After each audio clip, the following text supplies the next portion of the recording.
The disclosure is going to happen very soon. Now, there are very potential positive implications of that, and then there also is a dark downside to that if it's not handled with wisdom.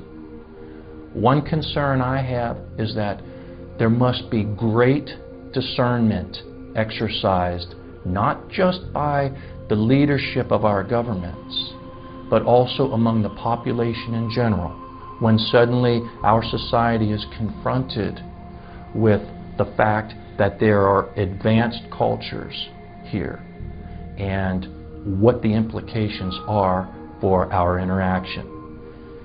And even if those who suddenly appear in our midst have only benevolent intentions and truly want only to uplift humanity and assist us at this very crucial time in our planet's history, there will be the temptation for those who are already in the material seats of power in human institutions on this planet, who will likely try to distort this opportunity to enhance and entrench their own control and material power.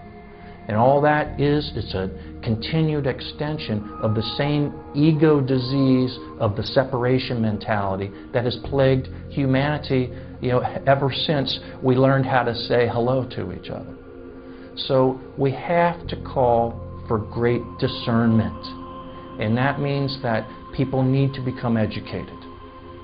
We need to understand that our source is the same.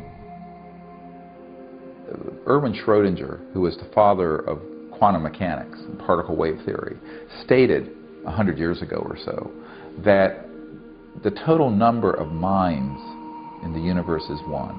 And in fact, that the consciousness is a singularity, phasing within all beings. And this is also the heart of compassion of the Buddha and the source of the oneness spoken of in spirit in all the religious traditions and Native American traditions. And I think that we are going to have to return to a very deep spiritual understanding of what it means to be a conscious being, to be able to not only live on this planet peacefully and not blow each other up over sectarian differences, but also to go into space.